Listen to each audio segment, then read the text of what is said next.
Main stock এখানে রাখা থাকে না, এখানে কিন্তু জাস্ট আমাদের ইসে রাখা থাকে স্যাম্পল, জাস্ট এখানে ডিসপ্লে স্টকটা রাখা থাকে, ডিসপ্লে করা থাকে।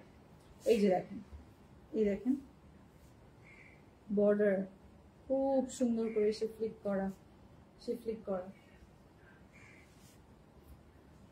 যদি ভালো লাগে তো এখনই নিয়ে নিবেন, যদি ভালো লাগে তা এখনই নিয়ে নিবেন, কেমন? এই যে এটা হচ্ছে স্লিভ, এটা একটু হচ্ছে খুব সুন্দর একটা হালকা হালকা বেজ কালার, হালকা বেজ ইয়েলো টাইপের একটা কালার, বেজ ইয়েলো টাইপের একটা কালার, খুব সুন্দর। ভালো লাগলে এখনই কনফার্ম করেন, যার যেটা নিতে ইচ্ছা করবে নিয়ে নিতে পারবেন। সবচেয়ে এক্সক্লুসিভ ড্রেসগুলো দেখতে আপনারা আমাদের শোরুম ভিজিট করতে পারেন, শোরুমে অনেক কালেকশন আছে, এক্সক্লুসিভ অনেক কালেকশন আছে। স্ক্রিনশটটা নিয়ে নেবেন।